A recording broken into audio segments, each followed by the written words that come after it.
been thinking about something that comes up quite a bit in my work with couples.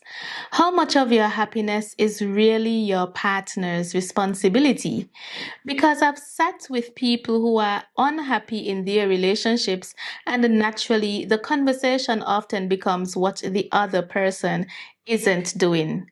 He doesn't do this. She doesn't do that.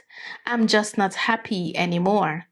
And I'm not saying those feelings don't matter. Don't get me wrong, they really do.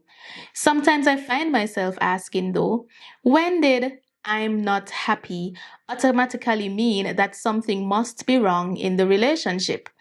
Think about it this way. Parents do things all the time that they don't necessarily want to do simply because it matters for their child.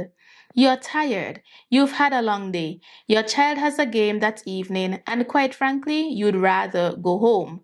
But you go, and you might say, I was tired, but I knew it would make him happy. We understand that. You love your child. So sometimes you inconvenience yourself for your child.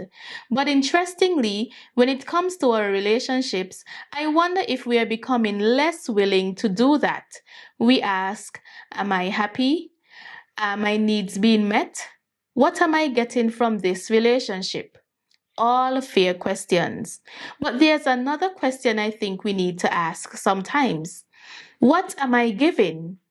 Sometimes loving your partner means doing things you don't particularly feel like doing, going somewhere because it's important to them, having the conversation even though you're tired, watching the movie you wouldn't have chosen, or simply saying, this may not be important to me, but it's important to you.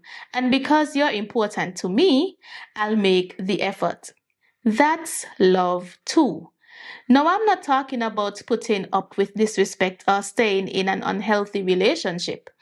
And I'm definitely not saying that one person should always be the one making the sacrifice. It has to go both ways.